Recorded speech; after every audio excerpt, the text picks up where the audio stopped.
Hey, what's going on, Bills Mafia? Welcome to this breaking news Circling the Wagons podcast where I'm driving on my way home. It's Halloween and going to take the kids trick or treating, but wanted to take a chance while I'm driving to discuss the Buffalo Bills, your Buffalo Bills, trading for Packers cornerback Rasul Douglas for a third round pick. So Brandon Beane at the 11th hour at the deadline, making a trade in order to bolster their secondary. Obviously, a move to help with the loss of Tre'Davious White. A lot of people were talking about the Bills trading for Jalen Johnson from the Bears, but he ends up staying put there. And the Bills get another really top-tier cornerback to add to their already good secondary, but they needed the depth. Just some quick thoughts on that. So I mentioned the Bills trade a third-round pick, and they basically acquire Rasul Douglas and a fifth-round pick in 2024, I believe. I can't check it right now. I'm driving, but I believe that's what it is. So like a 2023, 2024. It's basically a pick swap. It ends up being like roughly like a fourth-round pick, right? And the good thing about it is the Bills don't owe a lot of money this year to Rasul Douglas, and they're able to. None of his salary past this year is guaranteed, but if they want, they can keep him for $9 million. But before we get into financials or anything like that, just want to discuss the move. A lot of talk was around the Buffalo Bills getting a cornerback and possibly, trying to trade Kaiir Elam. They keep Kaiir Elam, which I'm totally fine with. He only has a year and a half in the system. I don't like the Bills giving up on players like that necessarily. I mean, they let go of Wyatt Teller a little bit earlier. But then again, it's a balancing act, right? Because then they held on to Cody Ford for 3 seasons, and we definitely didn't need him as long as we kept him. But I don't like giving up on guys that are athletically as gifted as Kaiir Elam. But this could be. I mean, this is a guy who is a top 10 cornerback, top 10, top 15 by a lot of different metrics based on Pro Football Focus. This is a guy who leads the NFL in fourth quarter or overtime interceptions.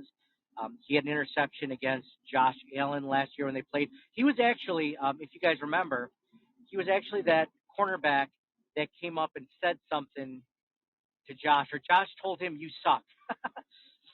And just funny stuff. Just like the Bills signed Leonard Fournette, running back Leonard Fournette this week.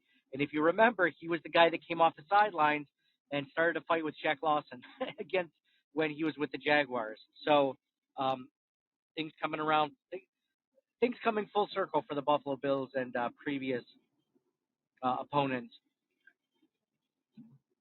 But now you have a situation where the Bills' starting cornerbacks probably won't be this week. Maybe he'll see some snaps this week against the Bengals.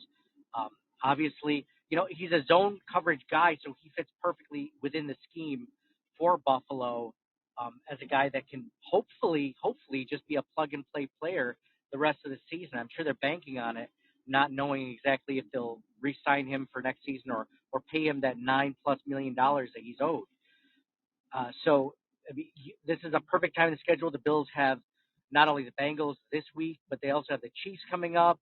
They also have the Eagles coming up. They also have the Cowboys coming up. So they need to take care of some really prolific passing offenses. And that doesn't even include, the Dolphins coming up again later in the season. So they need this guy. I was trying to think of a position that I'd wish that they would rather trade for besides cornerback.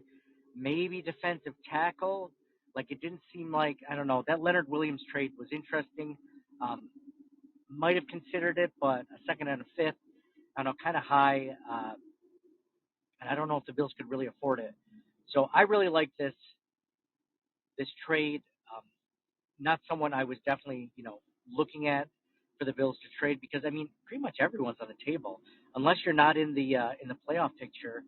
I mean, there's lots of players that can be considered. So luckily, Beane was able to do that. Uh, as far as financials, I mentioned the financials earlier. Yeah, so that's all I wanted to talk about with you guys on this one. I think that there's a lot of I shared some clips on Twitter and Instagram. If you aren't following us there, please do at CTW Pod, and you'll be able to check it out there. But this is a chance for the Bills to make to get back one of their depth pieces that they lost in the beginning of the season. If you think about it, within the first three games, the Bills lost Daquan Jones, Matt Milano, and Tre'Davious White, three of their top players on defense, and almost the top player at each level of their defense, at the cornerback position, at the linebacker position, and at the defensive tackle position.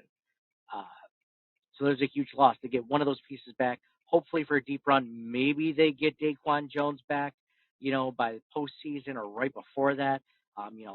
Same thing with Matt Milano. Fingers crossed. It's happened before in the NFL. We don't know for sure if it will for those guys. We know for sure, 100%, Tre'Davious White is not coming back. He is the one player of those three that we know for a fact will not come back until at least training camp, maybe, probably more likely the beginning of the season or the end of training camp, beginning of the season. But Matt Milano technically could come back after his surgery. Daquan Jones could come back from his pectoral injury.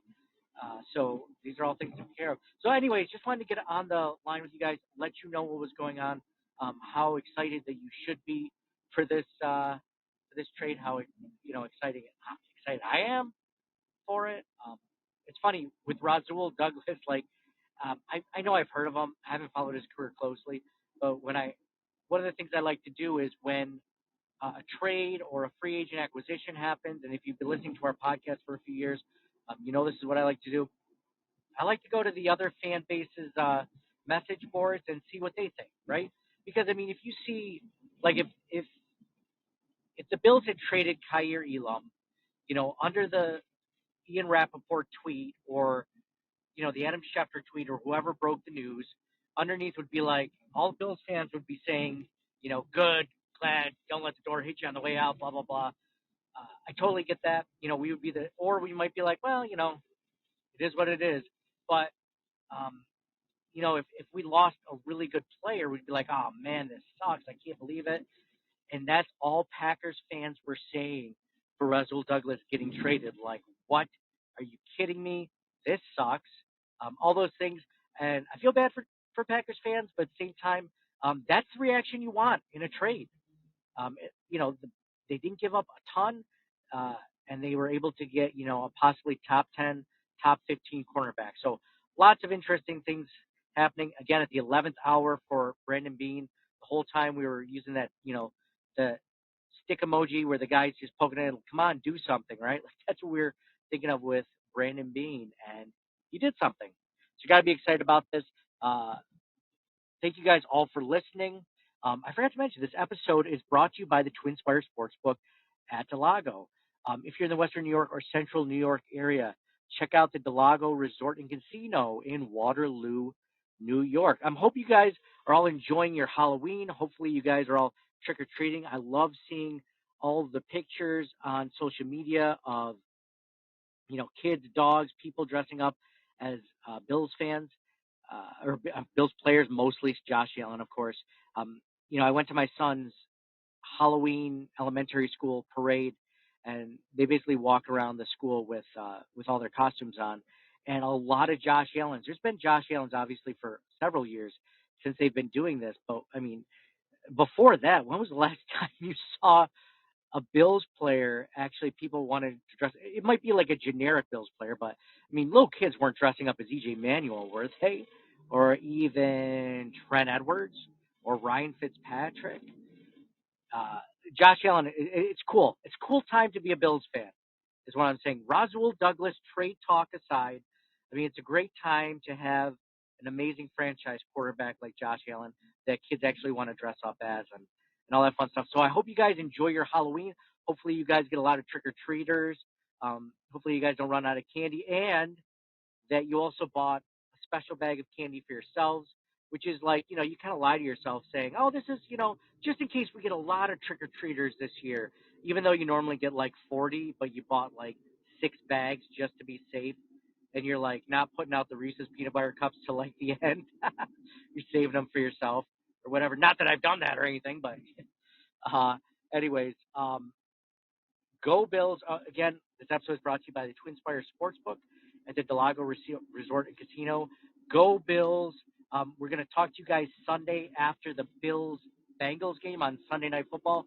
So stay tuned for that. So for me, Nate, I go Bills, and I will talk to you guys again